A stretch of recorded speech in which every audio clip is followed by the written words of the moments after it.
Hello and welcome back to the channel. I am attira.kell and this is A Soldier's Opinion, a video series where I apply my 18 years of military experience to the military professions of Star Citizen. I try to address where we have been, where we are today, and where I think CIG should be headed for Star Citizen. And don't forget to like, share, and subscribe if you like what you see, as it lets me know that you want me to continue these deep dives into the military professions. Now, we are 3 videos into this series, and I have talked primarily about things I think CIG has done well, though I do hope to influence their final implementation of those professions. Today, though, we are going to talk about something that CIG has completely neglected with regard to the military professions: artillery. As we transition to some ground rules, we're going to start this video with a quick discussion of terminology. It has often been said that the militaries of the world have their own language, and while many civilians with zero military experience will know these terms, many will not. So with that said, let's hit a couple that will give us a common lexicon to use. Within our context, traverse is the rotation of a gun tube along a horizontal plane. Elevation is the rotation of a gun tube along the vertical plane. Direct fire is used when you are firing at a target that you can see, typically at lower angles of elevation. Indirect fire is used when you are firing at a target you cannot see, typically at higher angles of elevation. And slope is the angle of the ground on which your vehicle is sitting. This is key for artillery, as too high of a slope may make firing the gun unsafe and will have to be accounted for with regard to elevation of the gun relative to the ground. Now, those are just a few of the terms that surround the artillery profession, but I think it's enough for the moment to allow us to place our discussion in context. So like we do, let's move on, grab some coffee, and talk about the history of artillery so that we can better understand what we should see in Star Citizen. The history of artillery can roughly be broken down into 5 periods of time. Awkwardly put, these are the pre-gunpowder, gunpowder, late smooth bore, evolutionary, and modern eras. As one might expect, the pre-gunpowder period actually represents the vast bulk of history with regard to artillery, which might better be described as the medieval siege capabilities. The primary 3 forms of artillery from this period were the ballista, the catapult, and the trebuchet. These engines of war were developed to smash fortifications that looked like this. Castle and city walls of the pre-gunpowder era were sufficient for the task, at least for a while, and consisted of generally flat or curved surfaces which could on average withstand an assault from the commensurate medieval siege engines for some time. Now, it is generally well known that China developed gunpowder around 904 AD. However, its immediate use was not warfare, though like you do, its power was eventually adapted to serve in that role. This 10th century discovery would prove to be perhaps the greatest military revolution in all the history of man. It wasn't until the early 13th century that gunpowder found its way to Europe, but it was in Europe that gunpowder would begin its journey to fulfill its true potential for warfare. The earliest medieval cannons were the pot de fer, and were depicted in medieval manuscripts as early as 1326. These weapons were primarily made from iron and shot large iron bolts. These were later adapted into iron handguns, which were primarily used as anti-personnel weapons known as culverin. Those weapons would then begin to influence the larger weapons, so that by the end of the 15th century, we begin to see examples of European gunpowder weapons that look much like what we would expect to see. It is also here that we see the first examples of mortars, such as the Pumhart von Stur, built in Styria, Austria. Now, I should point out that by the end of the 15th century, there were many types of gunpowder weapons being developed, but those are beyond the scope of this conversation. The late medieval bombard and culverin represent the medieval period's final contribution to the artillery profession, but one that cannot be overestimated. It is these weapons that would drive the artillery revolution in military affairs. Bombards could come in many different shapes and sizes. They could certainly look like a cannon resting on the ground, such as in this painting of the Siege of Orleans, which took place in 1429. But they could be shaped as mortars as well, such as this example, which fired a cut stone granite ball weighing 250 kilograms or 551 pounds. By the end of the 15th century, we see the mounting of cannon onto gun carriages for additional mobility. And over the next 200 years, cannon would be made in many lengths and bores, with the general thought that the longer the barrel, the longer the range. But otherwise, there was very little change in the design of the cannon itself. Primarily, advancements of the 16th century revolved around mobility of artillery, and thus the ease by which it could be incorporated into a field army.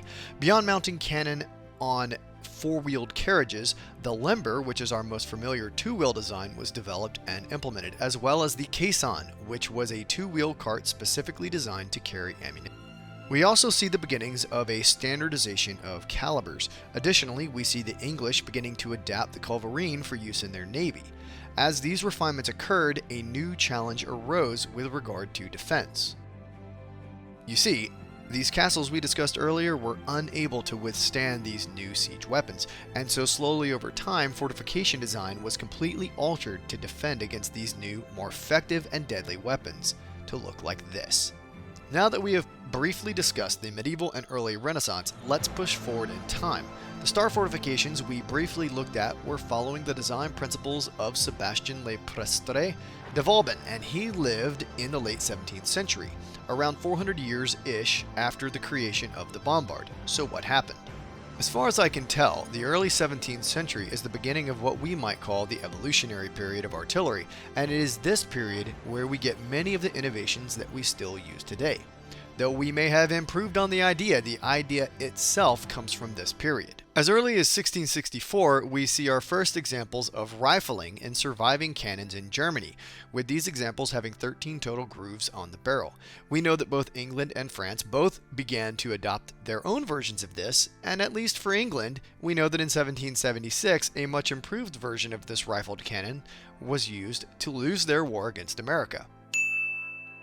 These cannons had a range of around 1,100 yards, but this period also saw the development of conical chambers and bore, which we know were used by the English as early as 1627 at the Siege of La Rochelle, and this period also saw drastic improvements in gunpowder and metallurgy, which allowed for higher powder charges to be used. It was all of these changes combined that drove the massive changes in fortification design based on Vauban's designs. Cannon artillery had drastically increased the amount of force an army laying siege on a fortress could apply to the walls. But there is still more. 3 more innovations came about in this period that must be addressed. The first is the cylindric projectile. 1808 saw Guiton de Morneau, a French chemist, propose the idea of substituting the common bullet for a cylindric projectile of iron, semi-spherical at one of its ends, covered over with lead so as to expel wind from the breech. It did not take long for this idea to be expanded to artillery. The next was the introduction of recoil mechanisms. Prior to around 1860, guns were simply allowed to recoil backwards until they stopped moving. This of course took the gun off target and resulted in the gun crew having to manhandle the gun back into place and re-aim. The introduction of recoil mechanisms began to change this. Early attempts were focused on coastal and fortress defense. These mechanisms were, as you can imagine, very simple. Early versions simply placed the artillery on a slightly uphill firing position so that when fired the cannon would recoil up the slope, and then once reloaded, aided by gravity, the cannon could be moved back into its firing position, known as in battery. The Americans created the first major innovation that, though improved upon over time, serves as the primary recoil control mechanism today, the compressor. This early version still required the weapon to be returned to battery manually, but nonetheless the overall movement of the gun was significantly reduced. The final improvement to this technology was the mechanical method of returning the gun to battery, which began with springs but quickly was improved upon, using compressed air or nitrogen instead of a spring, and such hydro-pneumatic recoil control systems became standard after their introduction by the French in 1897. Now, the final major artillery innovation that occurred during this evolutionary period was breech loading. In 1846, a Major Cavalli, a major in the Piedmontese army, renewed an experiment made in 1816 regarding rifling of cannon, but his cannon, instead of being loaded at the muzzle, was loaded by the breech. By 1854, William Armstrong had developed a breech-loaded artillery piece for the British, and by 1859, Alfred Krupp had done the same for the Prussians. Going forward into the early 20th century, there were some few muzzle-loaded cannons still in service. However, the increasing length of the cannon artillery, and specifically coastal artillery tubes, meant that these weapons were no longer feasible. This requirement would force militaries to develop breeches that could contain the ever-increasing amount of pressure that improved propellants were placing on artillery.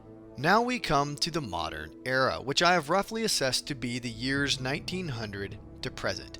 In this we are going to focus on a few different types of artillery. Some has fallen out of favor, more or less, and others have come to be extremely effective. Over the periods we have discussed, there were significant changes in how an artillery piece was defined. But as we come to the modern day, we can effectively divide artillery into 5 basic categories: guns, howitzers, mortars, rockets, and recoilless. I have pulled this attractive little graphic from an old War Department TM, the TM 9-2305, The Fundamentals of Artillery Weapons. A very interesting book. You can see here that guns have a relatively flat trajectory, most often having to see their target to hit it. Howitzers have a much steeper trajectory and can hit targets they cannot physically see. Mortars typically have an even steeper trajectory, though a shorter range, and are also capable of hitting targets that they cannot physically see. Rockets follow a similar flight path as howitzers, while recoilless systems follow those of the artillery guns. All told, each of these systems still exist in military inventories today, though there is one subset of artillery that we need to discuss, and that is coastal artillery. Now, coastal artillery in general has fallen out of favor in modern militaries. For Star Citizen, however, I think that this still holds some merit. If we were to roughly define coastal defense artillery as guns used to protect a section of land from attack by military ships or military landings, then we have a good jumping off point. When in use, these were most often set in a gun housing known as a barbette. This effectively placed the crew, ammunition, and powder underground, and the cannon itself would transition from a reload position up into a firing position, allowing the personnel operating the gun to remain in cover. These weapons followed the general trend of a gun type of artillery, maintaining a fairly flat trajectory to engage ships at or near the horizon. However, as missile and rocket technologies advanced, as well as aircraft which could defend coastlines against attacking ships, these high-maintenance coastal guns fell out of favor for anti-ship missiles. Now, let's jump into the 5 basic categories of artillery weapons in modern militaries. The first is the artillery gun, which has that flat trajectory that we've talked about. Perhaps the most famous of these is the German 88mm flat gun, that was initially designed to serve as an anti-aircraft gun, but turned out to be an equally exceptional anti-tank gun. Fielded in the early 1930s, this weapon was the bane of American and Russian tankers alike, as the Germans put it to very effective use. There were 19 separate types of rounds for this system, which included 8 different types of high explosive and 7 separate types of armor piercing, with the rest being kinetic energy solid projectiles.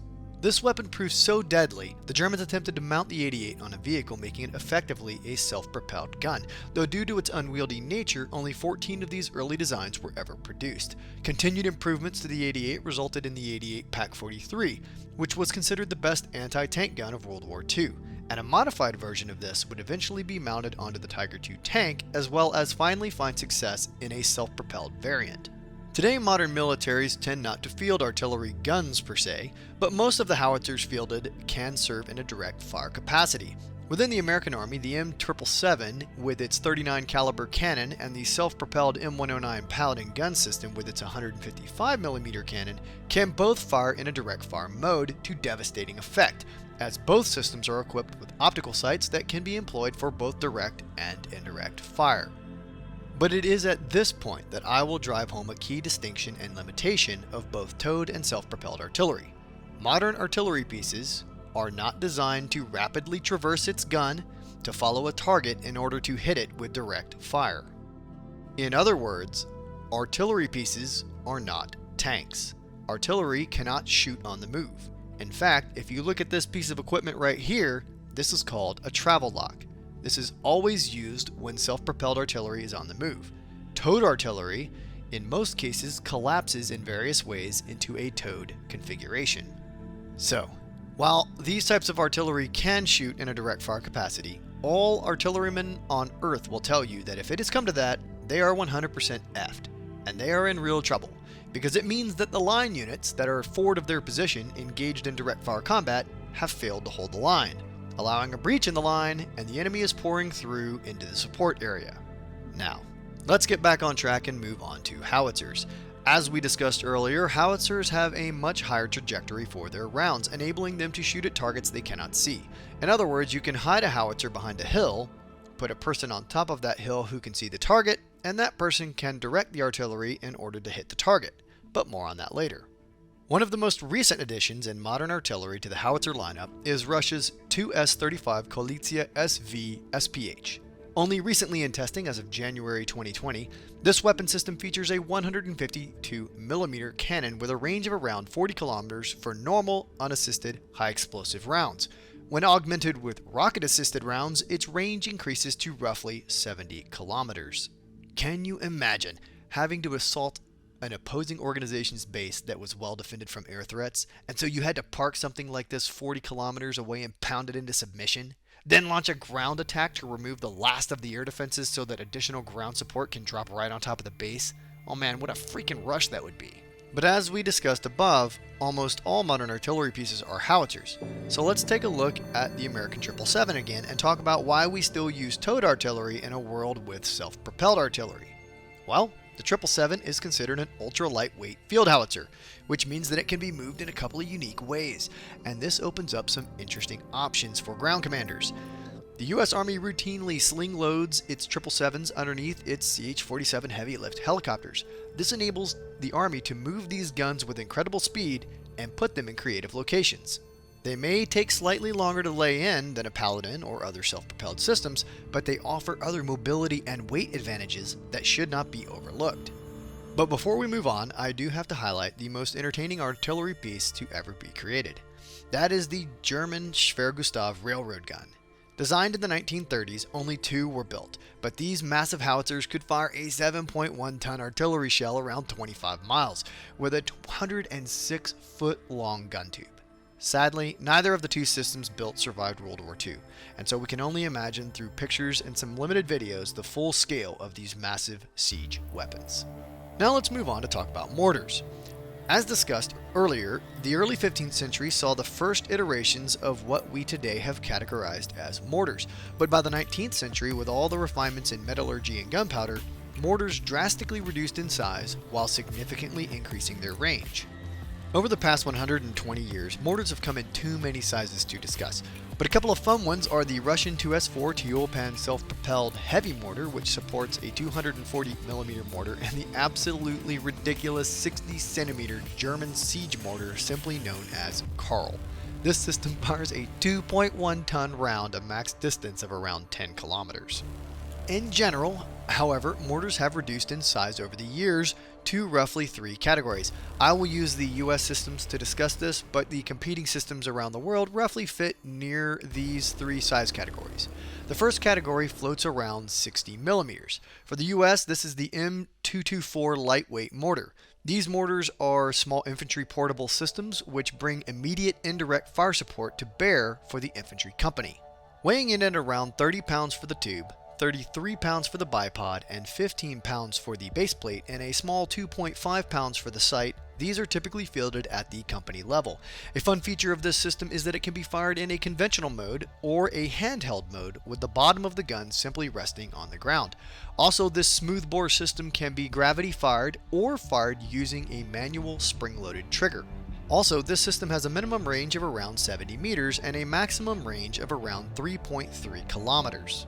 Ammunition for these are generally carried by the soldiers they support, so in practice almost every soldier in a platoon or company will carry 1 or 2 rounds, which are dropped near the mortar when it is deployed for use. Remember, infantry combat is a team sport. If you want mortars on the team, someone has to carry the ammunition. If the unit has a wheeled vehicle support, additional rounds can be carried there as well. The next category floats around the 81mm mark. For the US, this is the M252 81mm medium weight mortar system. This weapon is also fielded to light infantry units, but in this case, these are most often found at the battalion level in a platoon. The battalion commander assigns priorities of fire in support of the battalion's scheme of maneuver, and then after that, they can be called on by both companies and platoons for long-range fire support in order of priority assigned. As one would imagine, we go up in weight for the 81mm systems, with the tube weighing in at around 35 pounds, the mount weighing 27 pounds, and the base plate weighing 29 pounds. This system has a minimum range of around 91 meters, but a maximum range of around 6 kilometers. This weapon would be considered a squad weapon, taking around 5 mortarmen to operate effectively, so we are definitely in the realm of team play with regard to Star Citizen. It should be noted that this system can be mounted to an M113 variant mortar carrier known as the M1064, though most typically this vehicle will carry our next category of mortar system. We now come to the 120mm heavy mortar category of systems, and largest category of mortar commonly used, though there are systems out there that are larger still. For the US, this comes in the form of the Sultan K6, which entered service with the designation the M120. Developed by Israel, it can maintain a sustained rate of fire of around 4 rounds per minute. It can be towed for light infantry units, though this is less common, or mounted in the M1064 variant mortar carrier for mechanized forces, or the Stryker mortar carrier. The M120 has a minimum range of around 200 meters, but a maximum range of around 7.2 kilometers. As you can imagine, this is not a man-portable system, with the holistic system weighing in at around 318 pounds. Of note, this is also the smallest system that can fire precision-guided munitions, the XM395. Okay, let's move on to what I consider to be the most amazing sounding weapon on the battlefield. Rocket artillery. In 2003, I was sitting on the border of Kuwait and Iraq waiting to cross the berm. Off in the distance was a battery of M270A1 MLRS systems firing rockets over the border, and it was an incredible light show and sounded freaking awesome. For the US, rocket artillery comes in 3-ish versions. The aforementioned MLRS M270, the M270A1, and the M142 High Mobility Artillery Rocket System, or HIMARS.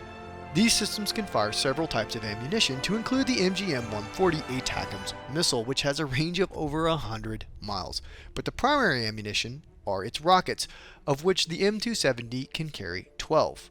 Specific rocket types include the M26, which contains 644 M77 dual-purpose improved conventional munitions, DPICM submunitions, and this rocket has a range of 32 kilometers, and there is of course an extended range variant. The M30 guided MLRS precision guided rocket with a range of over 60 kilometers with a standard load of 404 M85 submunitions, and the garbage M31 guided unitary round, a derivative of the M30 with a 200-pound unitary high explosive warhead for use in urban and mountainous terrain.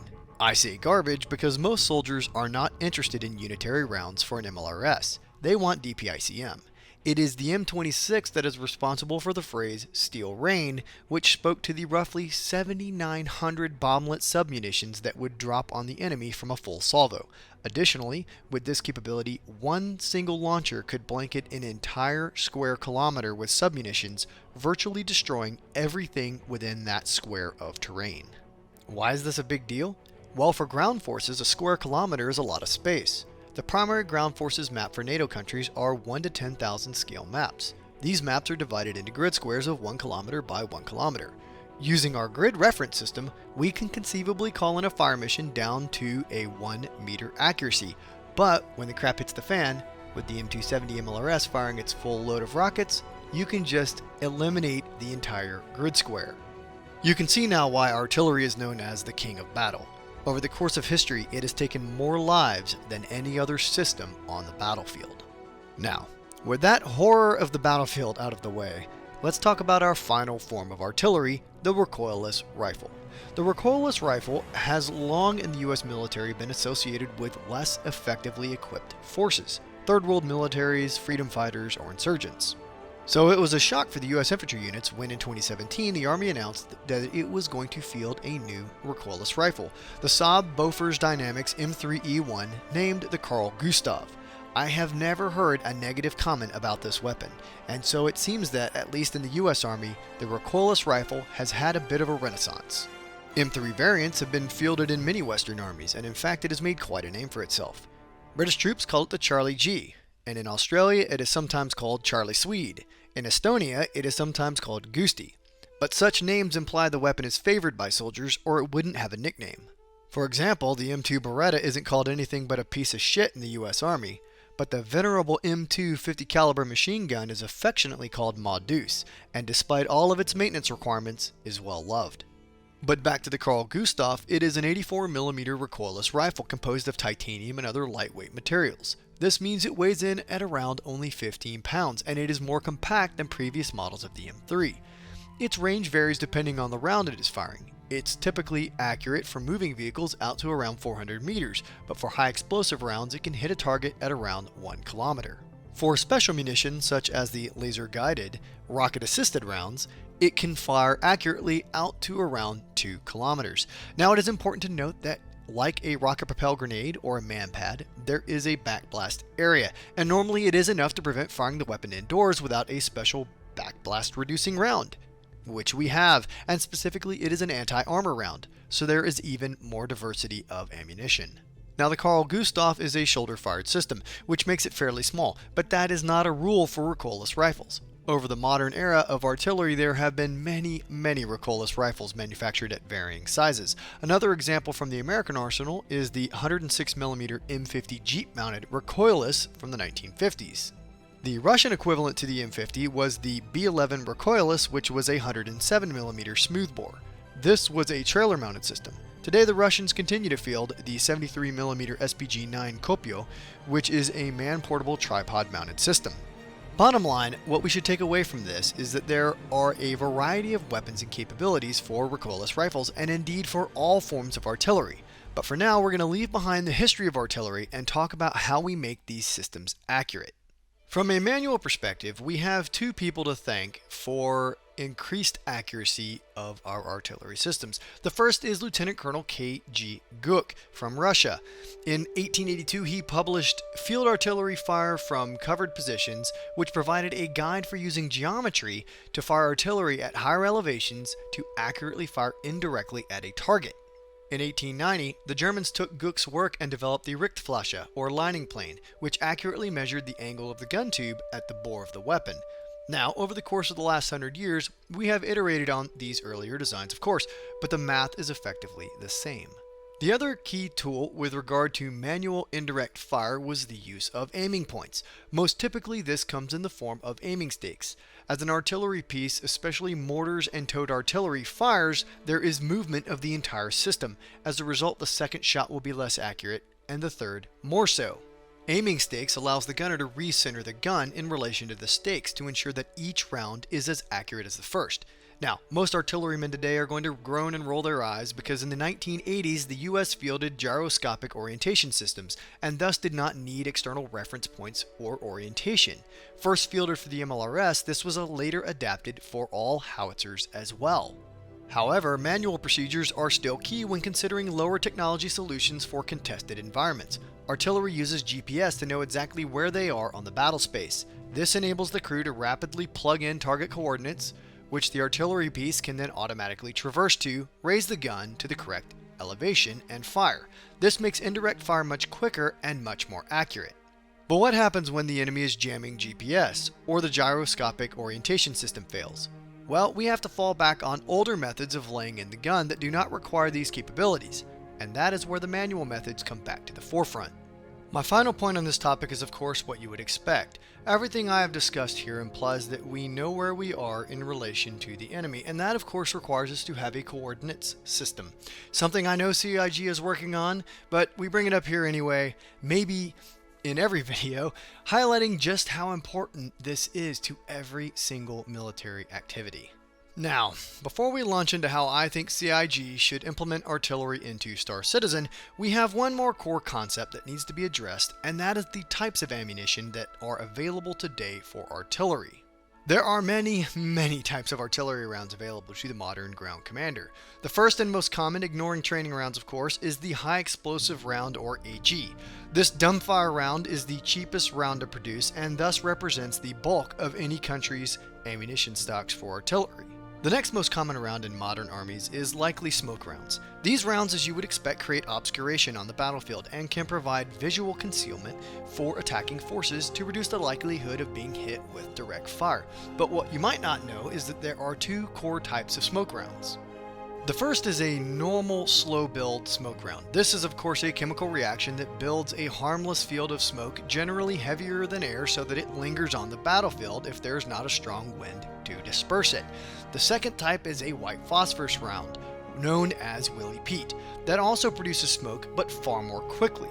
These rounds are usually used together with the Willy Pete rounds building obscuration quickly and then normal smoke rounds sustaining it over a long period of time. The key difference with these rounds is of course that Willie Pete rounds have at their core white phosphorus, which of course is absurdly hot. Let's just say that if you breathe in that smoke, you will probably melt your lungs, and a lot more, and leave it at that. Though this is not specifically an anti-personnel weapon, you could see how it might be used that way. Our final core artillery round is the illumination round. This is also a white phosphorus based round, but instead of landing on the ground to build smoke, a parachute is deployed and the round floats in the air, shining light across the battlefield. A critical note, all three of these core rounds can be fired from any artillery system. Now, given these rounds, let's talk a little bit more about specialized rounds. We have already discussed that US soldiers love the DPICM round used in our MLRS systems. These are effectively cluster munitions that drop thousands of small bomblets all across the battlefield.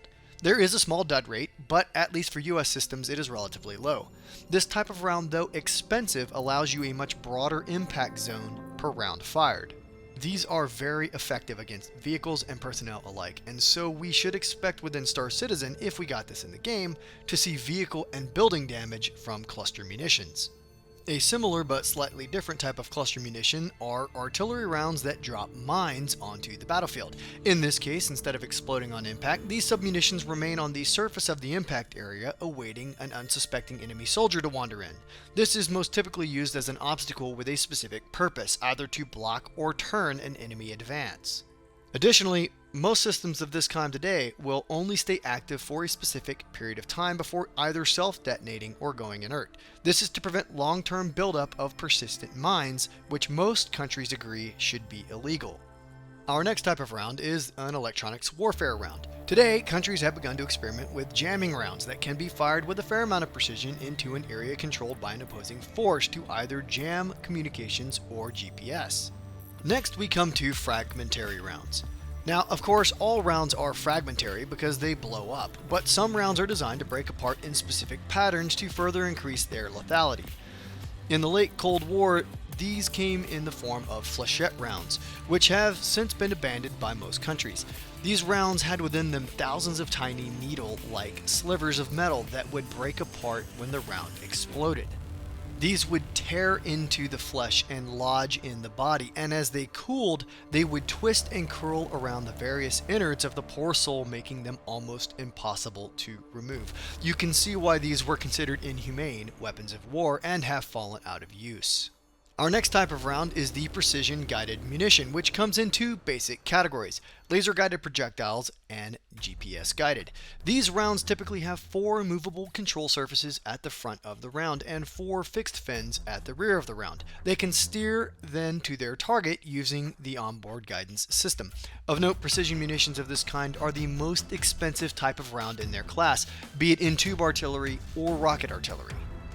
Still yet another round, which is very, very expensive, is the rocket-assisted projectile round, or RAP rounds. As discussed earlier, Russia's 2S-35 Koalitsia SV SPH gains an additional 30 kilometers of range when using RAP rounds, though it should be noted that these rounds are notoriously hard on the gun system and specifically on the breech, so within Star Citizen that extra range should cost on both maintenance of the gun as well as the cost of the individual round, just like in real life. Of note, any of the munitions we discuss here can have a RAP variant, increasing the range and cost commensurate to the capability of that RAP round. Our 2 final artillery rounds have fallen out of use for the most part. The first is the chemical round, which has not seen extensive use since the end of the Iran-Iraq War. These rounds can be used to deliver either persistent or non-persistent chemical weapons that might be either lethal or non-lethal. Of note, technically tear gas is a non-persistent, non-lethal chemical weapon, and it is used all around the world today.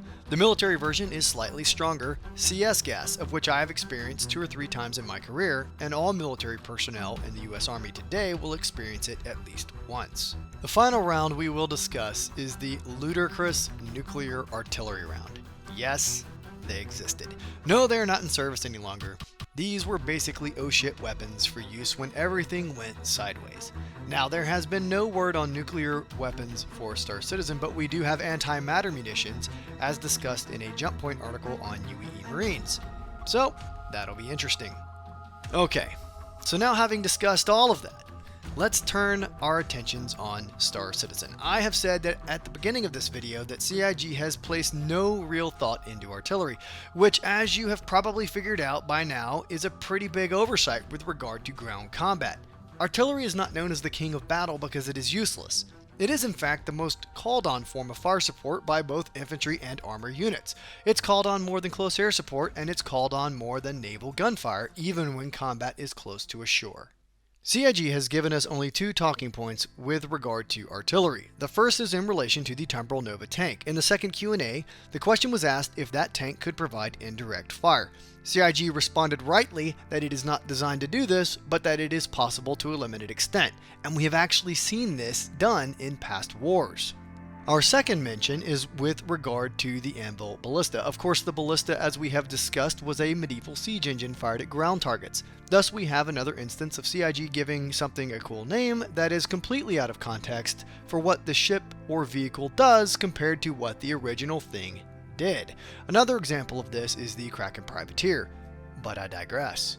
The Ballista as it stands now should be able to shoot at ground targets, but it requires a lock-on, thus defeating the purpose of its use as an indirect fire system, since we know that the missile will fly directly to the target instead of flying up and over terrain to descend on the intended victim. What we do have in-game now is a version of coastal artillery in the form of ground-mounted gun turrets that surround the various bunker missions on Hurston, and it is almost a certainty that these will be available to players to defend their bases once they file a land claim, or if they just squat and hold terrain by force. Now, there is certainly some bleed over with anti-aircraft capabilities, and we will talk to that in another video, but my biggest challenge to the way these are used now is that they do not target ground vehicles. I would recommend that CIG rework these weapons to function much like the German 88s of World War II, useful for both their primary purpose of anti-air while also serving as effective ground defense platforms. With that said though, I think there is room to grow here. Our current ground-based guns only begin to engage at around 350 meters out, even though the weapons mounted on the turrets are capable of engaging at over 1200 meters when they are attached to a ship.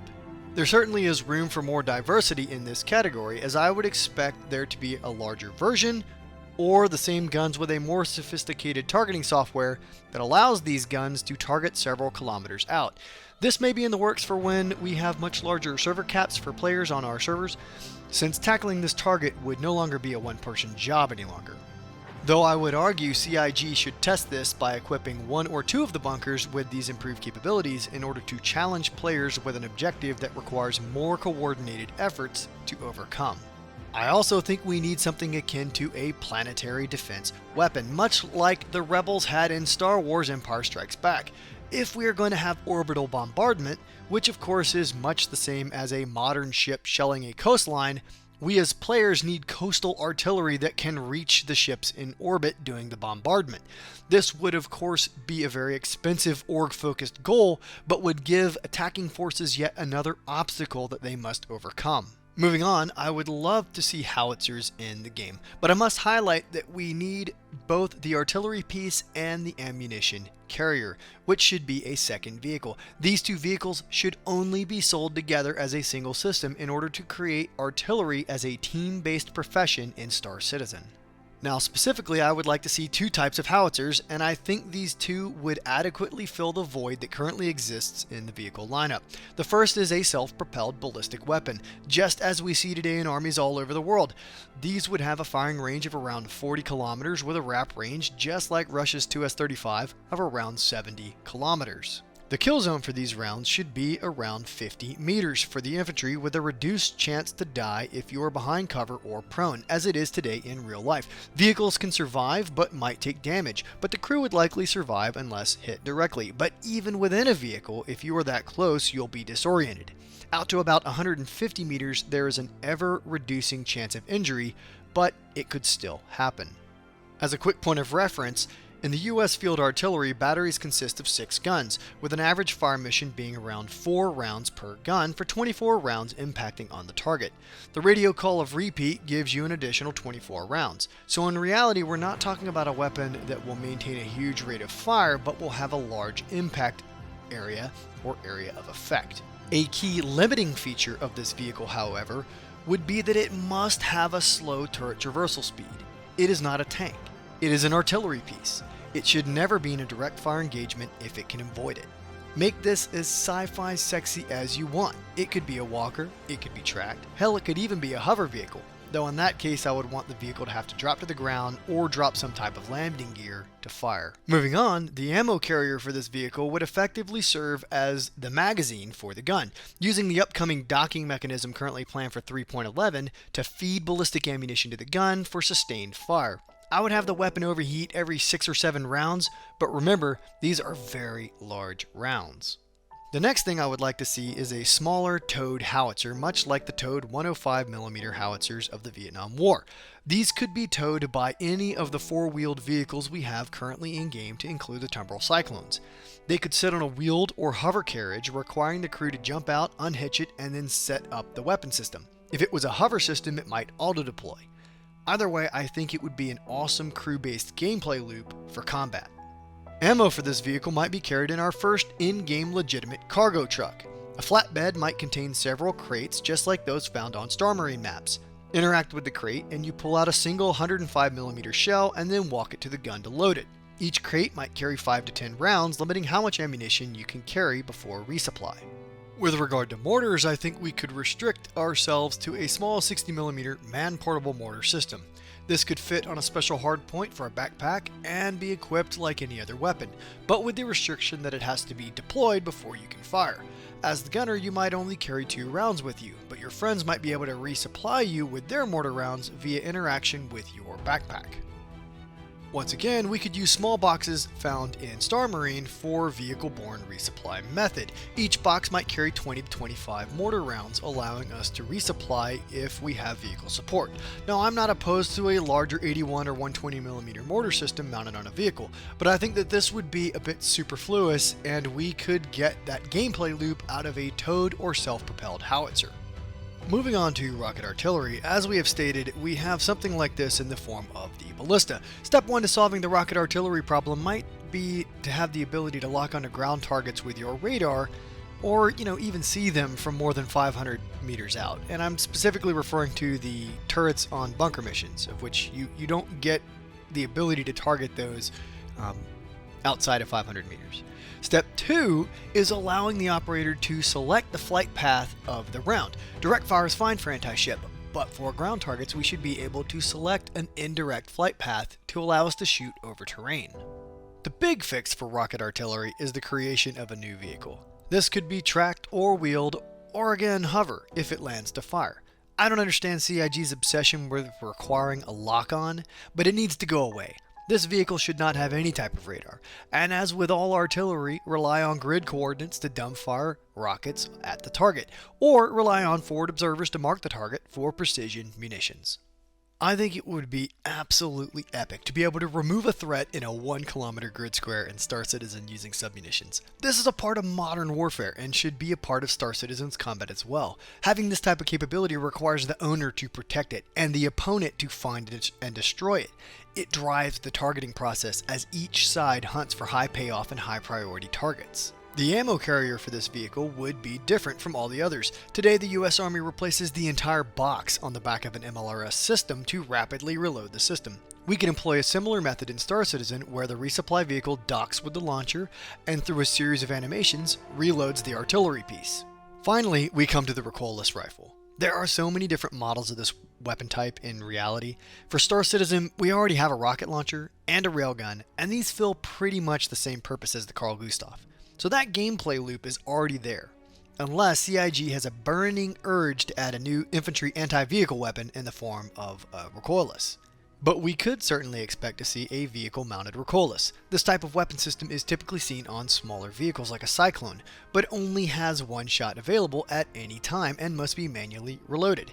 Now, why would we want such a thing in the game?